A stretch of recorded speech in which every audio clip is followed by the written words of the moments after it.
Drop it.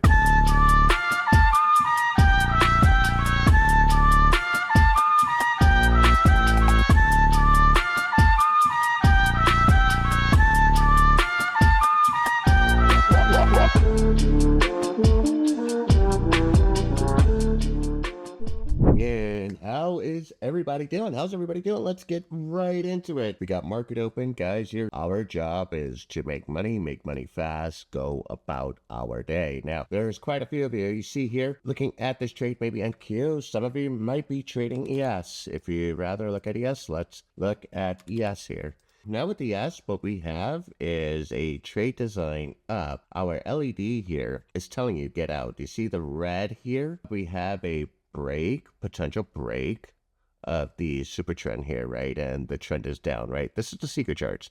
Now, when we look at 1348 in itself, right here in the primary charts, what we can see is that we had an entry we rejected from the 200. Boys and girls, what is the 200? The 200 is the line of demarcation. It's the line that we respect at all times. It's non-negotiable. It's the 200. You respect it, right? We get the rejection from the 200. So if you were entering this trade on a break of the 48, you had the 200 there, you said, okay, that's where I'm going to take profit, right? Gave you, it's market open. This is chop. We got a gray candle here, super chop. Now, when we look at our super trend down here in this segment, we could see how the wicks are bigger than the bodies. This is a telltale sign that things are choppy. And then, of course, we have our genie here.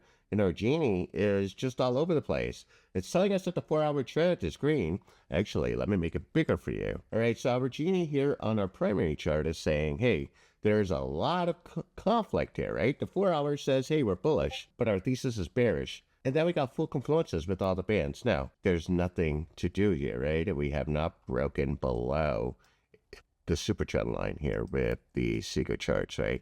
And so what does that mean? That means we have to fall back on the rules. Daniel Mitch, you always have to take profits quick if you're trading the first 15 minutes of the market, because the first 15 minutes of the market, you have those buy-sell orders. They're just clashing, right? They're like, yeah, where are we going to go? Daniel Mitch, you annoy the fuck out of me, honestly. You do everything we tell you not to do. You just still do it. Wait till 9:45. Wait till about 10 o'clock when the market stabilized. A lot of you guys, and it's interesting where I get a lot of DMs from people who finally submit to the system. You're human. You just know better. No, you don't. Wait 15 minutes, right? Just waiting for the correction. As we say, let the market choose a direction, you play the correction. That's all we do here. But if you're going to go ahead and enter a trade on chop, you deserve everything that happens to you. What we have here is the 935 candle. Again, chop, nothing going on. If we zoom out, we could see that the market gave us way more than we deserve. And you guys see the supplemental chart here. This is Gabe Trend. This will help you hold on forever. There's so much money being made. Everybody wants to be nosy about my performance. So here you go. This is my performance. This is over 11 trading days, up $286,000. I win about 80% of my trades, targeting a 1.5 to 1. Wait a fucking second. Gabe's targeting a 1.5 to 1. Isn't that what Gabe preaches to us all the time? If you target a 1.5 to 1, you are going to make money. Now you could see that this is my go-to play. I've won 86% of my trades. I've taken 31 trades. My trade expectancy, $10,000 per trade. This is me, guys. This is my life, and this can be you too, right? But you want to sit there and fuck around and be a Daniel Mitch and be like, now I'm going to trade the first 15 minutes until you realize, oh, he told me not to trade the first 15 minutes. I'm not like these YouTubers that post every night the stock to buy when the stock is actually doing nothing. So everybody goes ahead and jumps in on a hot stock like Palantir, and then they're waiting fucking 6-7 weeks, their money tied up to actually make money. Makes no fucking sense to me. Not every day is a moving day, and not every day is the stock primed for the move. So guys, this is all I'm going to do. I'm not going to think about it too much. I'm just going to go short. We're playing small here, super small.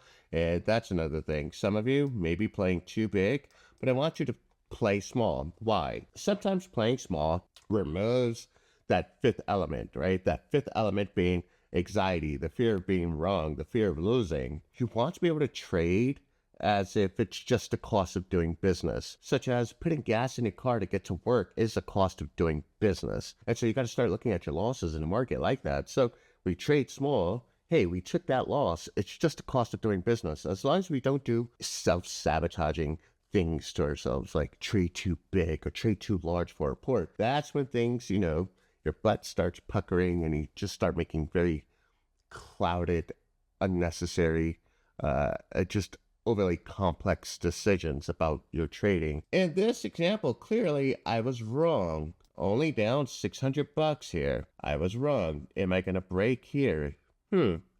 Okay. Immediately, we went from full confluence to no confluence, and I'll take that. So some people like to go ahead and say, well, this is where my stop is. In my mind, the way I trade is I trade so small that my allocation is essentially my stop. If I'm trading small enough to say I can absorb the whole entire day's move. So let's think about like NQ, for example. NQ can move 400 or 500 points in a day. With one MNQ, that's gonna be what? $1,000?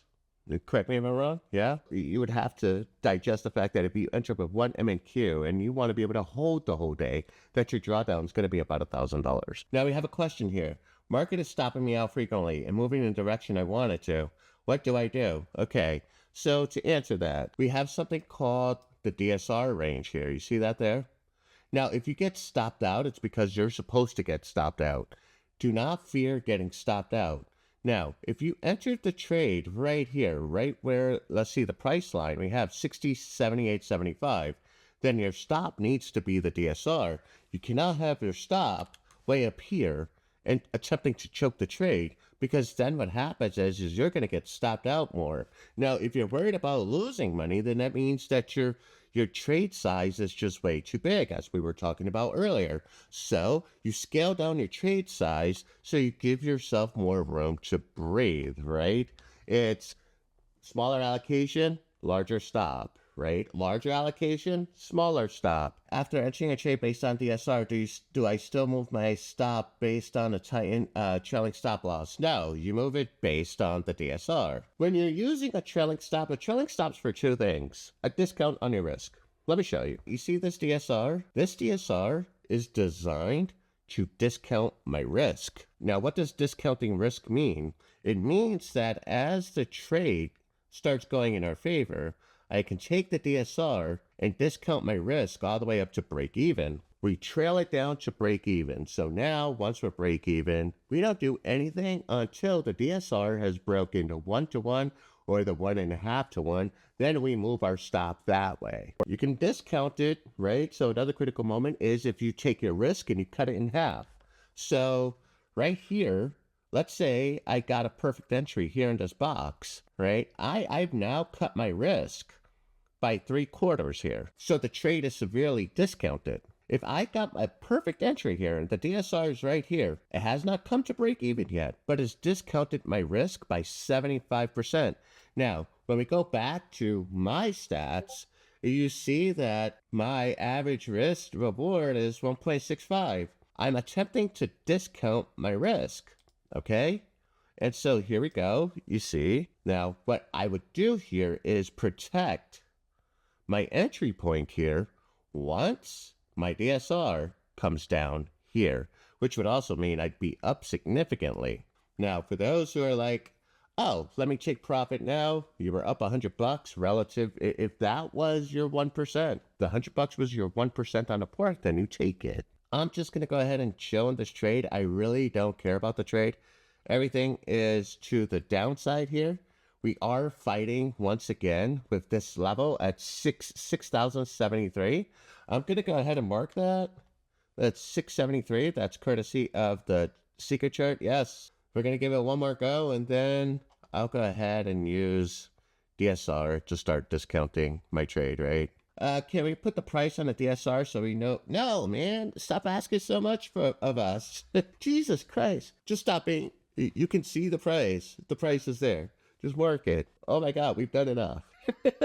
Stop being lazy. Okay, guys, so we've been patient in this trade. We can zoom in. You guys want to see, up $225. Cool. We got to break this level here. It's just not doing it for me. Guys, when you're hanging out in these trades right here, right? This is what you do. We've seen it. It's trying. It doesn't want to. I could go ahead and say, based on current evidence, I don't think it's going to break. I'm just going to secure my profit. And then, in case it does, I'm going to put a sell order on the other side of this line. Why is that? Well, I don't feel like I'm leaving a whole lot of money on the table with just this little gap right here. But I don't want to be in a trade that is showing me structure right in this zone where it could go against me. I've given it an opportunity multiple times. Nothing happened. The right trade was the break of the level here, right? That's the right trade. If that happens, then it's go time. Makes sense? And that level right here, guys, the secret chart for the fucking win. You know where that level was. It's time you start shooting me fucking DMs and be like, yes, I need this in my life, Gabe.